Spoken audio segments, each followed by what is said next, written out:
Have you ever sat in that heavy silence at a family dinner? Here on Tales of Home, we retell those moments, honest, everyday, sometimes controversial. Every story is a mirror. Subscribe, join the conversation, and maybe find a little healing. The revolving door at Auberge Céleste pushed a ribbon of warm air around me, and I stepped into light the color of honey. Crystal stems blinked under chandeliers. The carpet 8 footfall. My dress was a thrift store gray that refused to remember an iron. The flats on my feet had given up on shine. My hair was tied back with a rubber band I had fished from a drawer. The worn leather bag tapped my hip. Inside it, my keys whispered against each other, a little metal heartbeat I could feel through the lining. I paused by the host stand to let my eyes adjust. In the black glass of the entrance, I saw 3 versions of me. One that belonged in this room, one that belonged on a bus, one that belonged anywhere if she kept her head down. I picked the third and nodded to the host. "Read, party of 6. He smiled, the kind that came from practice, and gestured me forward. The room opened in tears, white linen, silver that glowed instead of shined. Nob Hill showed itself through tall windows, a staircase of lights climbing the dark. Somewhere outside, a cable car bell pinged and the sound slid in under the music. I followed the host along a path of controlled elegance and found my son. Ethan was by the window's posture, straight jacket, navy shoes with mirror toes. He kept adjusting his cuff even though it sat perfectly.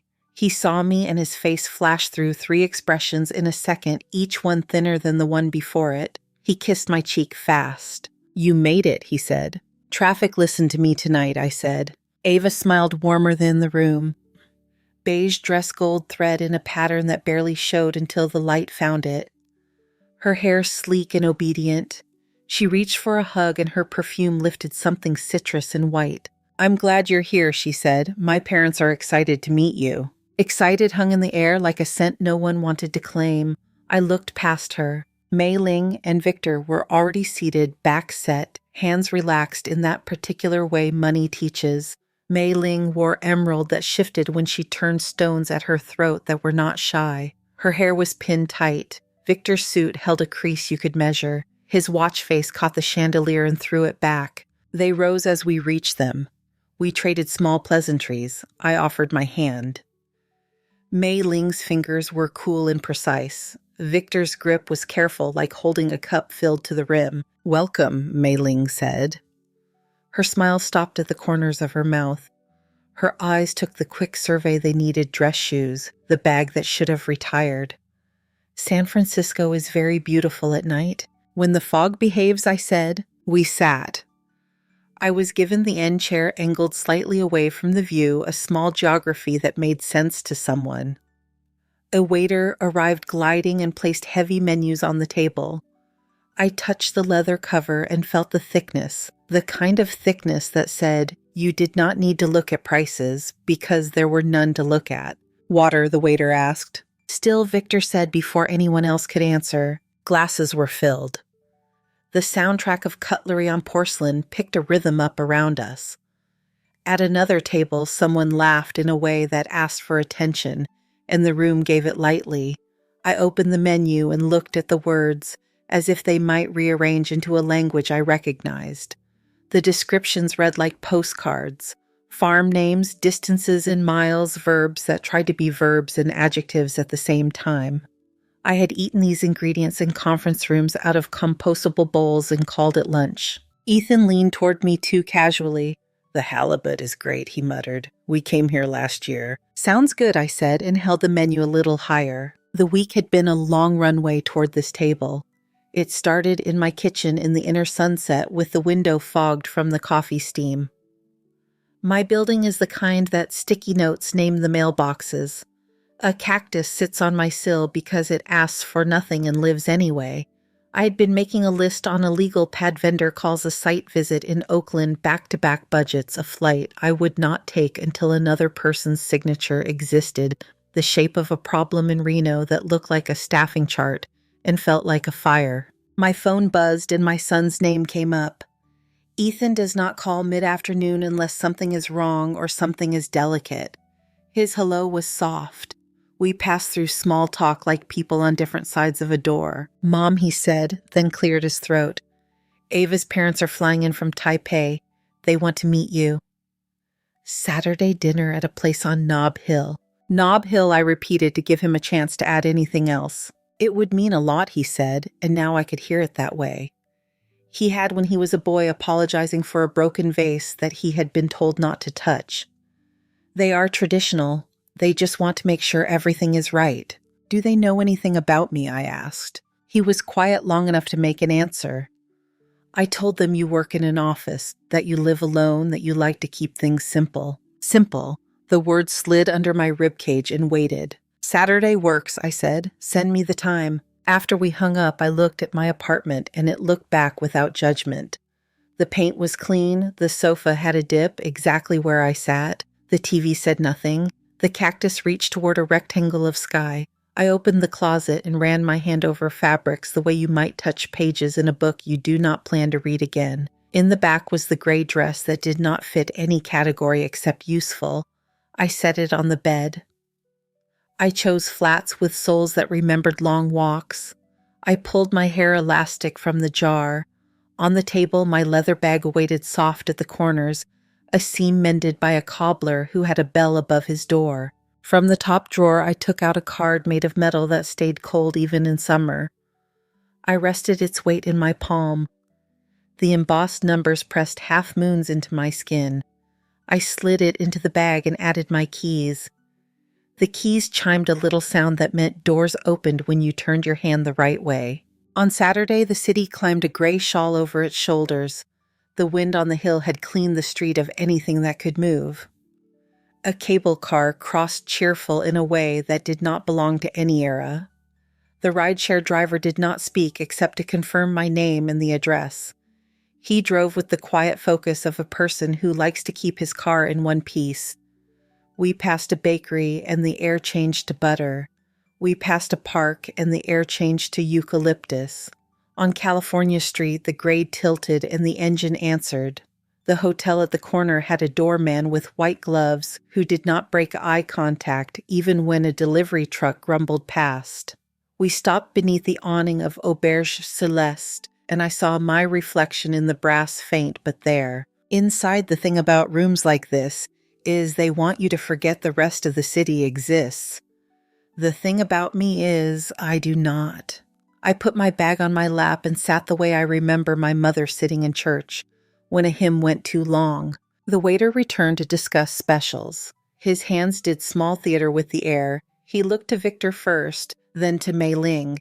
He explained a sauce with a name that sounded like a promise. "Lovely," Mei Ling said.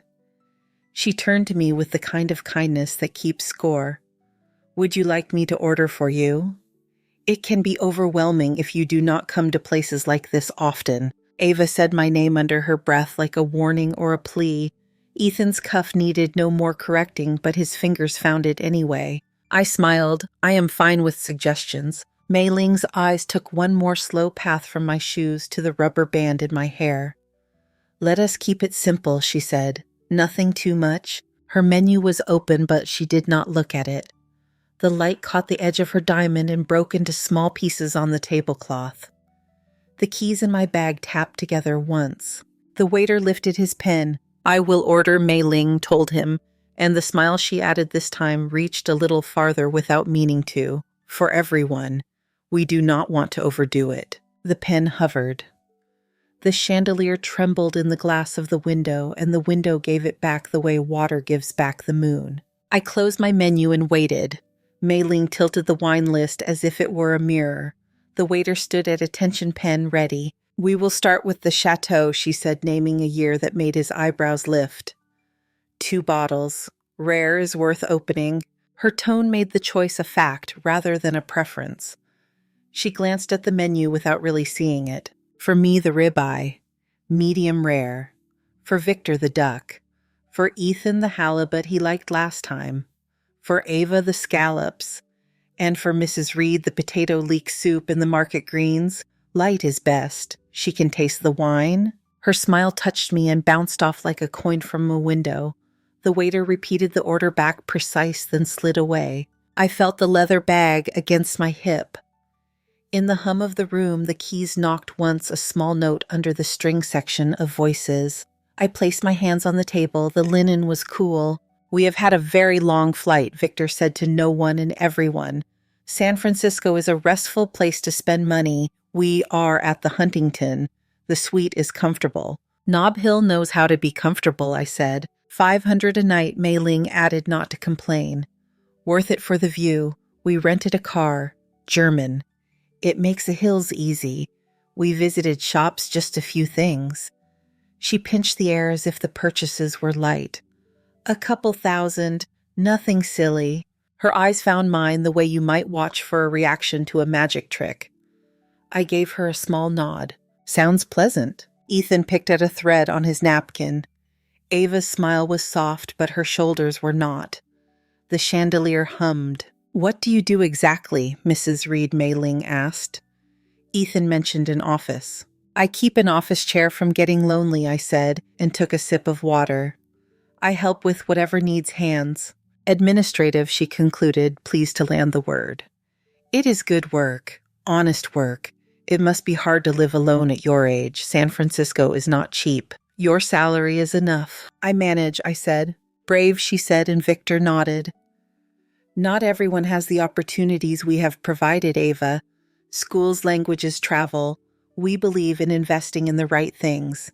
"I am sure she is grateful," I said. Ava's hand brushed Ethan's wrist under the table. He stilled. The first bottle arrived with ceremony. The cork made a sound like a secret being told to the right person. Victor watched the way a man watches a car he likes cross a street. The wine sat in the glass and leaned into the light. He swirled. Mei Ling inhaled, then nodded. "This is from a small slope," she said. "The tannins are velvet. Not everyone has a trained palate. It comes with travel and curiosity and time." "I will drink what comes," I said. "Usually it is whatever is on sale." Her smile brightened like a bulb turned to a higher watt. "Simplicity has its charm, but it is nice to know what is good." The soup came in a white bowl with a rim too wide. Thin chives landed like green punctuation. Warm potato and leek rose mild and clean.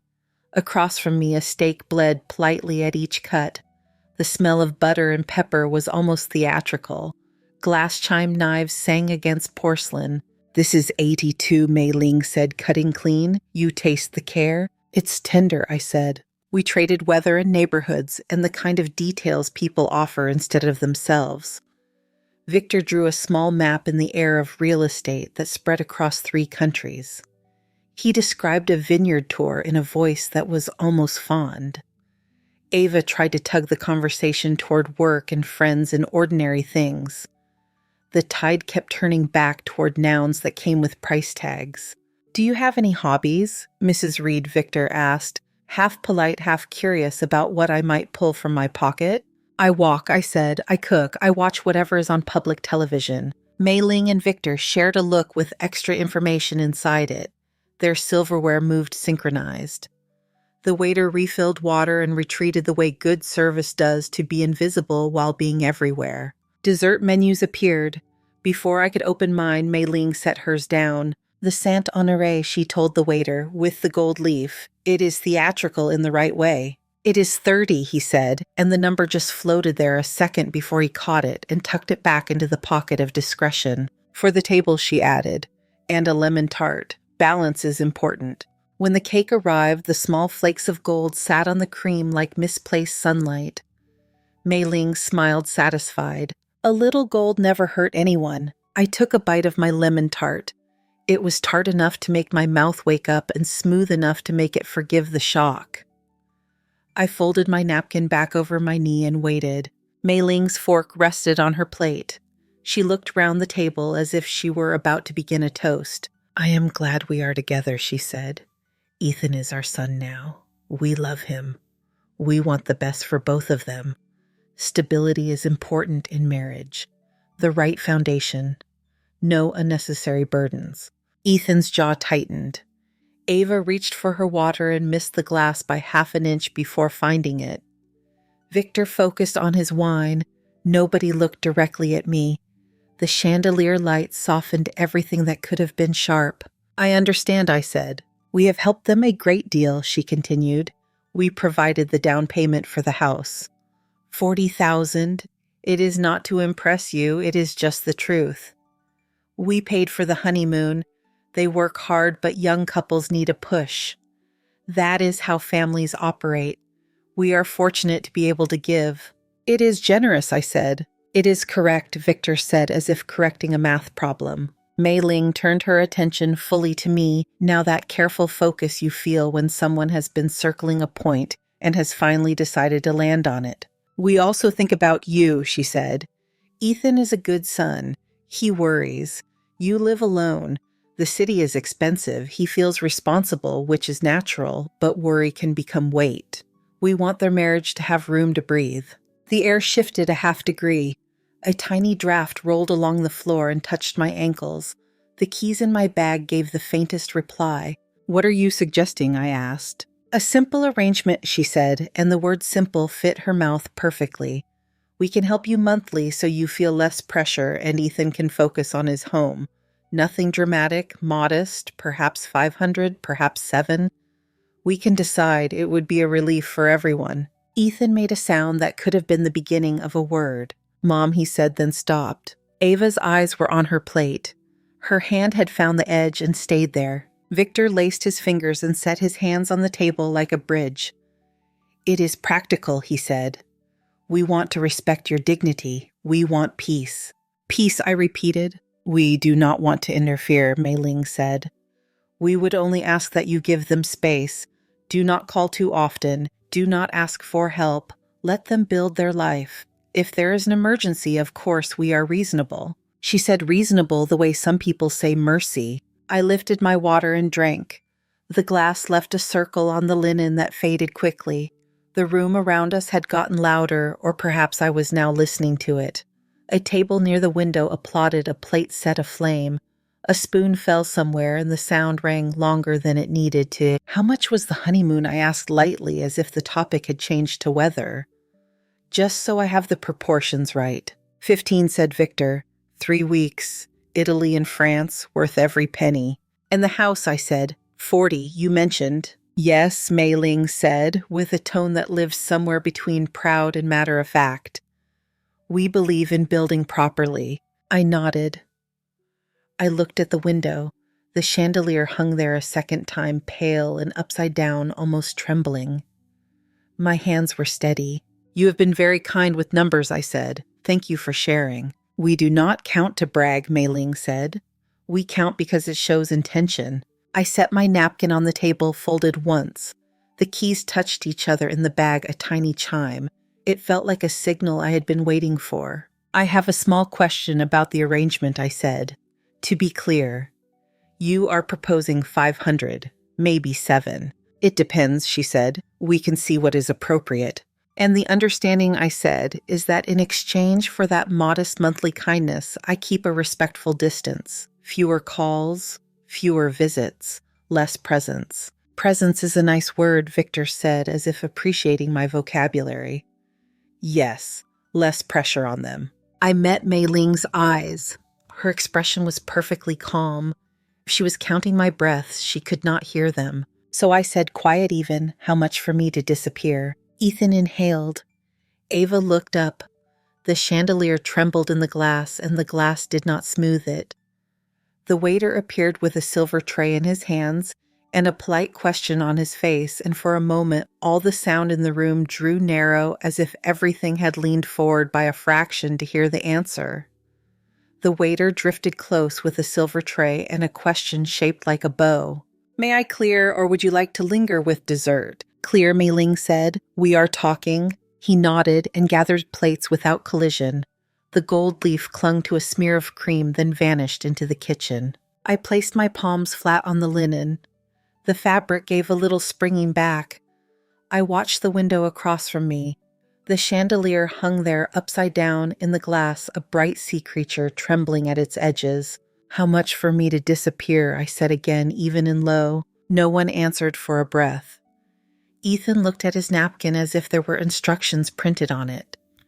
Ava's mouth softened, then pressed. Victor's hands built a tent over his plate. That is a harsh framing, Victor said at last. It is not what we mean, Mei Ling added.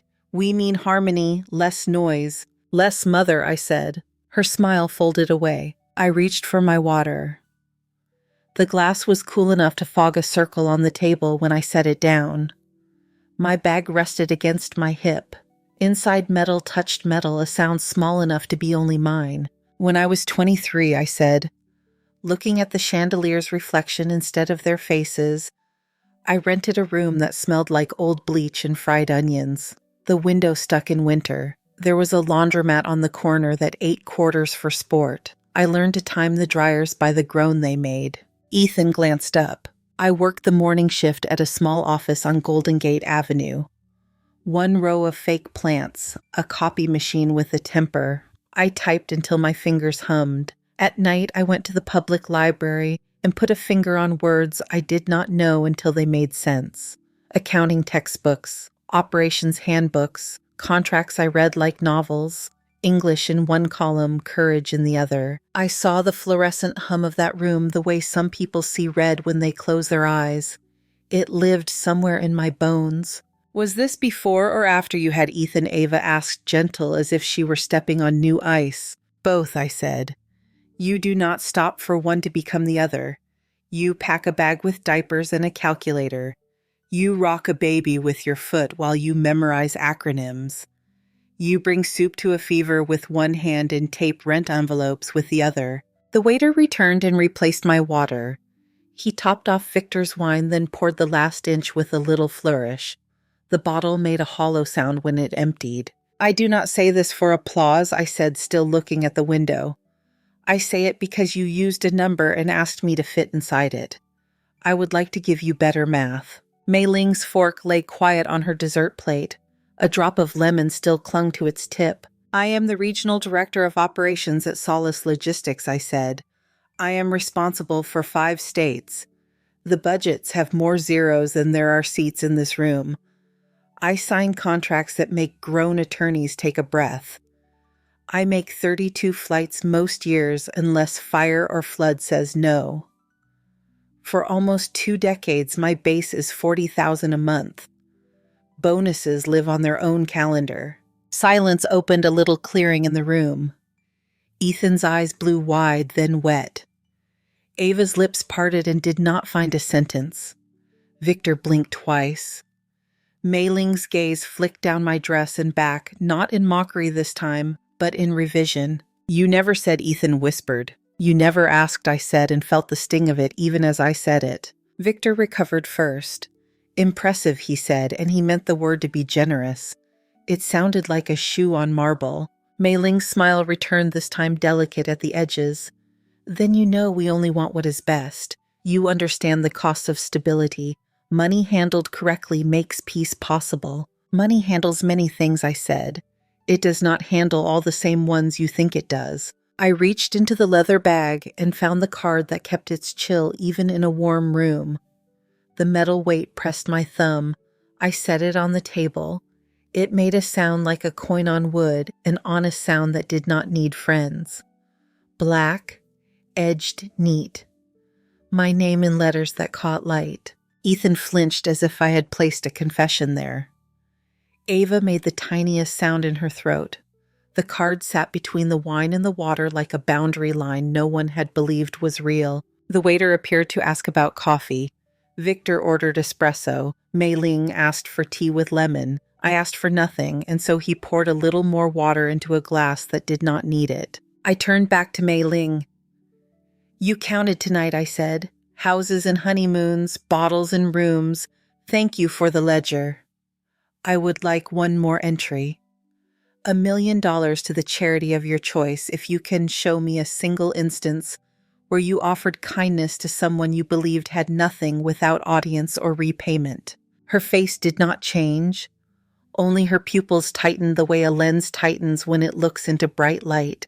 That is a strange question, Victor said. We do not keep records of such things. That is the problem with such things, I said. They do not leave receipts. Mei Ling set her hands in her lap.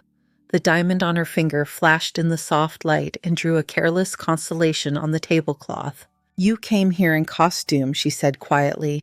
You arrived to provoke. That is unkind. I arrived ready to listen, I said.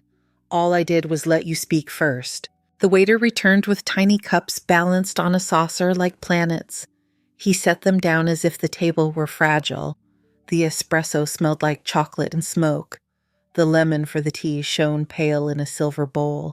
Would you like the check? He asked, almost a whisper. Victor reached for his wallet as if it were an instinct. He did not look at me. He did not look at the card between us. He placed his gold rectangle on the tray that had held the desserts. The waiter nodded and disappeared. The room moved on, oblivious. A photographer at a corner table clicked a flash for a couple leaning toward each other with practiced joy. The cable car bell found its way through double-glazed glass. The chandelier flickered not from electricity, but from a gust that nobody else seemed to feel. Ethan's hand had found the edge of my chair. He kept his voice low. Mom, I am fine, I said. He nodded because he could not think where to put the rest of him. Ava rested her fingers on the back of his hand. Her nails were unpainted. The detail felt new, though it was not. Mei Ling lifted her tea and let the steam rise into her face. She closed her eyes once as if steam could be a curtain. Whatever you do for work, she said, you still arrived in a dress that looks like a rag. You asked to be treated in a particular way. I did not ask, I said. I allowed. There is a difference. She opened her eyes. They were sharper now, stripped of the glaze cast by honey light. You think we are cruel. I think you are careful with what you spend and careless with what you spend it on. Victor huffed a laugh that did not travel far. He turned his cup and stared at the stripe of crema in the middle as if it could answer for him. The waiter came back polite but less smooth than before. He held the tray close. I am sorry, sir, he said to Victor.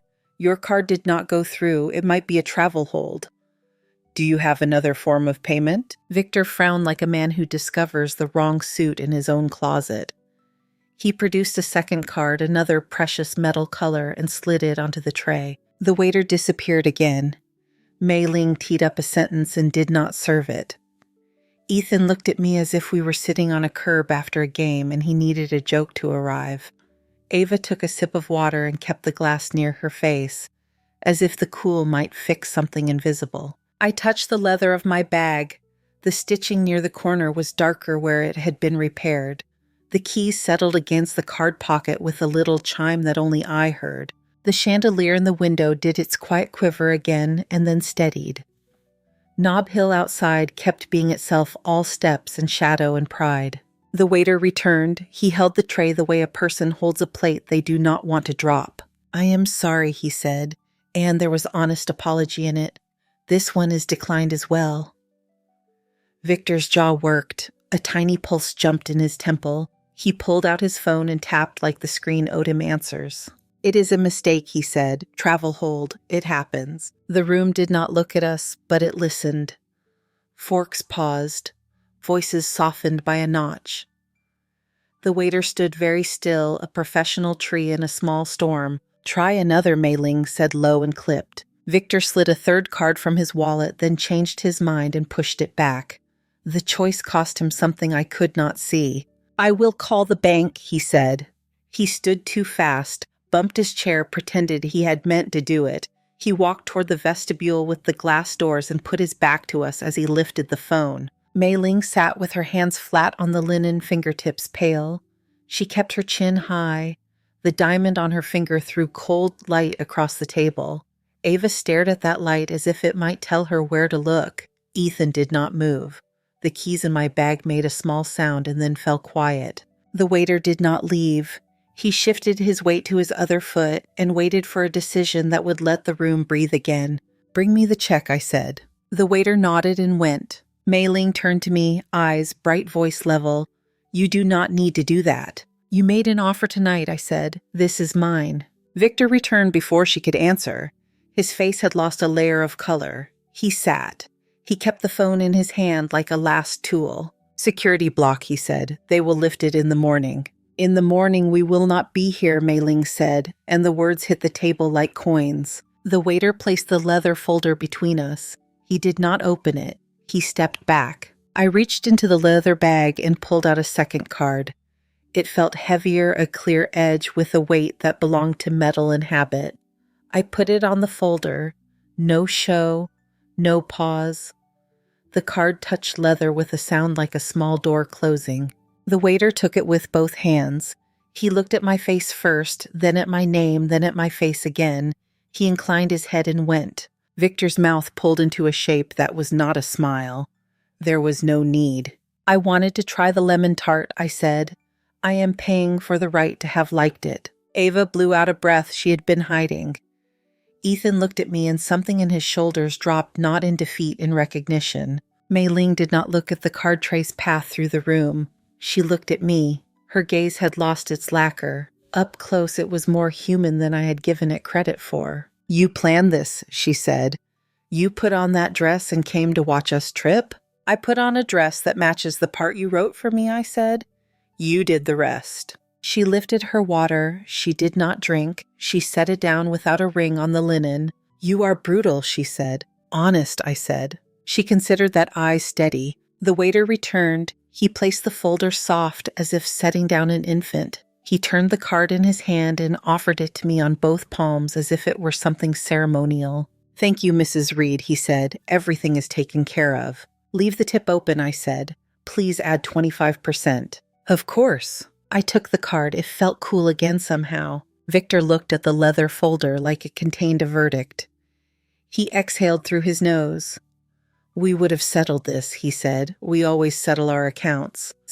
Tonight I did not ask you to, I said. Mei Ling's jaw flexed. You enjoy this. I do not, I said. But I am done apologizing for making people uncomfortable when the discomfort belongs to them. She flinched a fraction. It was almost nothing. It felt like a door hinge giving a bit of sound after years of silence. Ethan stood the legs of his chair whispering over carpet.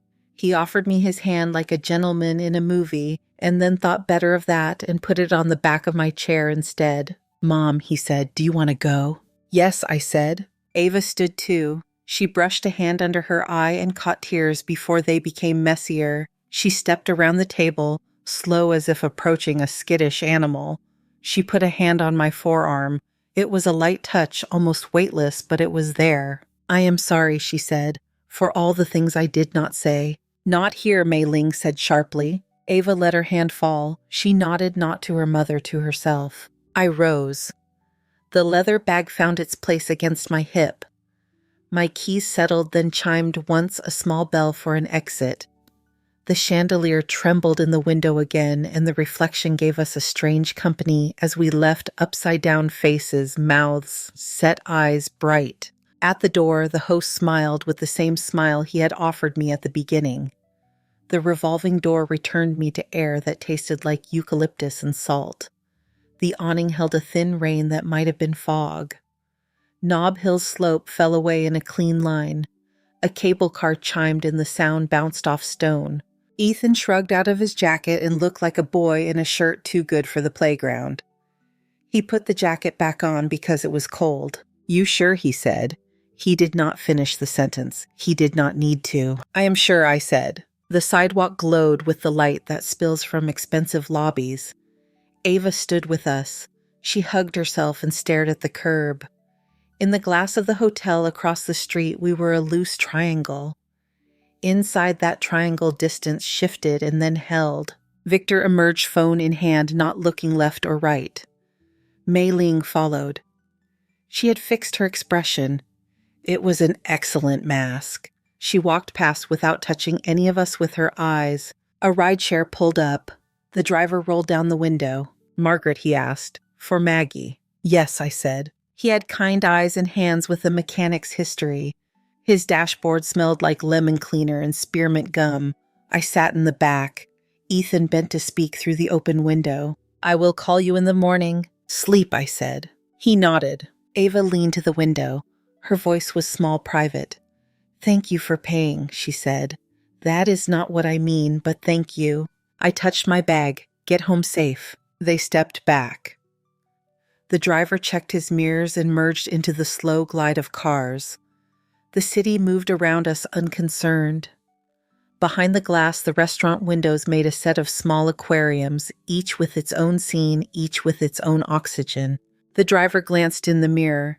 "Rough dinner," he said. Not a question. "Needed air," I said. He nodded. "This hill gives a person lungs. That is why I like it." We passed the hotel corner. A doorman touched his hat to nobody and everybody. The cable car bell chimed again and then again. The rain that was maybe fog dotted the windshield. Wipers made a soft tick. I felt for my phone. The screen brightened and painted my face for a second. A message bloomed from Ava. "Please let me see you. I need to talk." I watched the words for a count of 5. My thumb waited just above the glass, then dropped to my lap. The screen dimmed and went dark. The keys in my bag touched each other once. The little sound was neat and final. The driver took California Street slow. The city below spread like a map. I could see the dark blades of the park trees, the pale ribbon of the avenues, the small clocks in apartment windows that glowed because people were still awake. He drove in silence that felt kind. At a red light, he looked back again. "I can take a longer route if you want to ride a little." "This is fine," I said. He nodded. The light turned green. The car moved. The hill dropped away behind us. The awnings and brass and chandelier light stayed where they belonged on the top of a hill in a room that preferred to forget. In my bag, the card I had not used lay next to the one that had paid. Both were cold. Both were only tools. My fingers found the old seam the cobbler had repaired and pressed there once, feeling the stitch. The leather held. The driver turned left and the street leveled. The bell on the cable car faded. The fog lifted a fraction. My phone stayed quiet in my lap. I did not touch it. I looked out through the glass, and in the reflection, I saw my own face looking back clear enough to recognize and neutral enough to accept. The car stopped at my curb. The driver watched the mirror until I was on the sidewalk, then pulled away. The street had gone quiet except for a late bus sighing at the corner and a bicycle bell that sounded like a toy. My building's front door stuck for a second, as always, then gave with a small groan. The hallway smelled like someone's toast and someone else's detergent. On the stairs, my keys tapped against the leather bag, a steady little metronome. Upstairs, the lock turned. The apartment met me with the kind of silence that does not judge. I placed the bag on the table, felt the seam the cobbler had fixed, and left it there. The cactus on the sill leaned toward the city's pale glow. I put water on for tea. Mint lifted out of the steam. I took one sip, then another, then let the mug rest on its saucer and watched the circle of heat fade. My phone buzzed. "Ethan, home safe?" I typed back, "Yes." He wrote again, "Love you." I set the phone face down and sat with the sound of the building. A pipe somewhere ticked. A neighbor laughed in a sudden burst and then stopped. The tea cooled. I slept hard without meaning to. Sunday broke clean and bright. The air at the window was cold enough to wake a person properly. I made coffee and held the mug at the glass. The street below was already walking dogs and buying bread. My phone rang. Ethan's name again. "Hi," I said. "Can you talk?" he asked. His voice was worn around the edges. "I can." He exhaled. After you left, I went back to the table. They were still dealing with cards and faces. We sat. We talked. It was not pretty. I stood by the window and watched a woman tie a scarf around her head and then retie it. "What did you say?" I asked. "I said I was ashamed of them," he said. "I said they spoke to you like you were a problem to be solved. I said I would not sit through that again." The words came out of him in flat pieces like boards he had carried upstairs. "And Ava," I said. She spoke, he said, a little wonder in it. She told them they were unkind. She told them she saw it. She cried. She did not stop. Mom, it was like she had been holding her breath for years. "How did they take it?" I asked. "Badly," he said. A small laugh with no humor. "My mother-in-law called us ungrateful. My father-in-law said we would see when we needed help. Then he tried to make it my fault again. We left before dessert plates were done being sad. He went quiet. I listened to his silence. It had the shape of a decision in it. We are going to set rules, he said. We will keep our door. We will keep our phones. We will see them, but not like that. Not this way. Okay, I said. He was quiet again, then softer. I am proud of you, he said. I am sorry I did not see things I should have seen. We are fine, I said. We said goodbye. The coffee cooled. The day moved on. I walked to the park and watched people fly kites that held their own minds in the wind. I came home and watered the cactus. I read the first page of a book and then the last. The middle could wait. 3 days went by like 3 distinct rooms. Morning light on the kitchen tile, the routine of an inbox that fills itself, the mirage of the Pacific from the hill when the fog lifts just enough to pretend it is not there. On the third afternoon, someone rang my bell. When I looked through the peephole, I saw Ava's face very close to the door, plain and open, hair tied back, no earrings. I unlatched the lock and opened. Hi, she said. May I come in? Come in, I said. She stepped out of her shoes without being asked and looked around as if the room were a person. I made tea. We sat at the small table by the window. The cactus wore a small crown of light. Ava cupped her mug in both hands and did not drink. I have been writing words and deleting them, she said. Texts, emails. None of them were right. I thought I should say it with my face on. All right, I said. She nodded. I'm sorry, she said.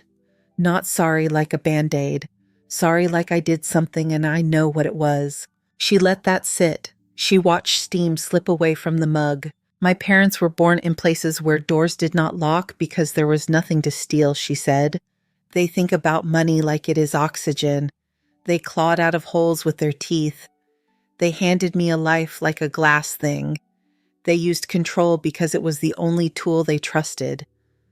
I learned to be quiet because quiet kept rooms from breaking. She took a breath. Her eyes were wet, but she did not wipe them. I keep saying they, she said. I should say I. I sat there and let it happen. I have reasons. They are not good enough. We listened to the hum of the refrigerator. A car below beeped an apology to no one. I want to live differently, she said. I do not know how yet. I want to try. I set my mug down and it made a small sound on the table. Trying is something, I said. She smiled and it was crooked and real.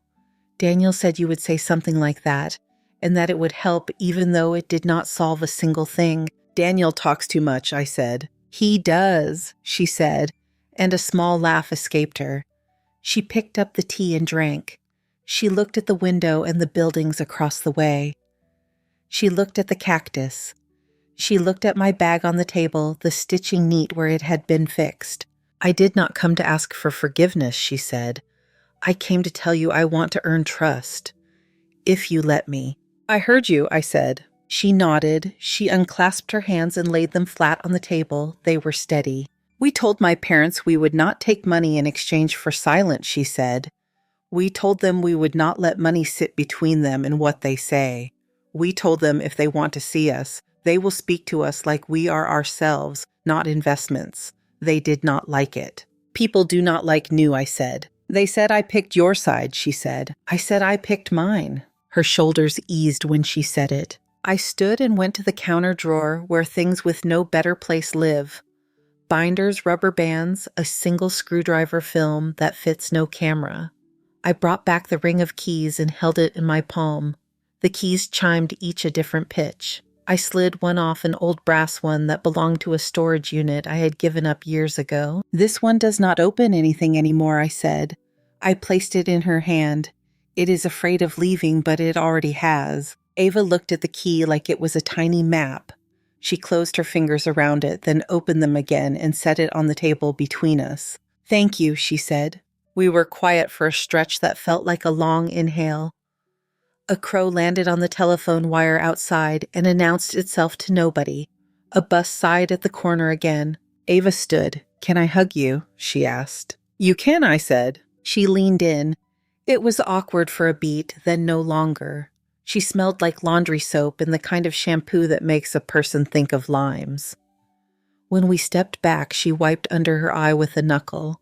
She tucked hair behind her ear that did not need tucking. "I will go," she said. "I told them I would stop by the market." I walked her to the door. She put on her shoes slowly, like someone remembering a dance move. At the threshold, she turned. "Thank you for tea," she said. "Thank you for coming," I said. When the door closed, the room settled back into itself. I put the kettle in the sink and listened to the soft cool of metal meeting water. I picked up the key she had left on the table and placed it with the little family of useful ones. It made no difference to the lock in the hallway, but it felt right in my palm. Evening took its time arriving.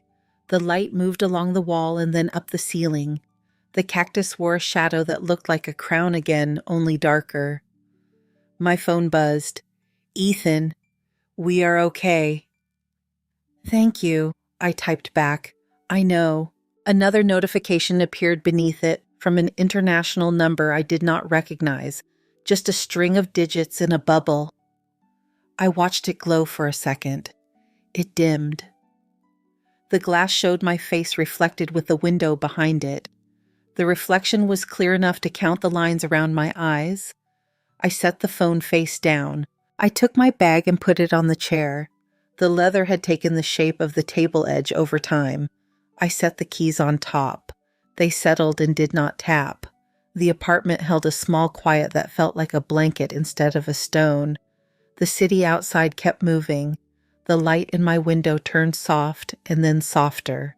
Thank you so much for listening to today's story. If this story resonated with you or made you reflect, I'd love to hear your thoughts, so feel free to share them in the comments below. And don't forget to like, subscribe, and hit the notification bell so you won't miss the next story.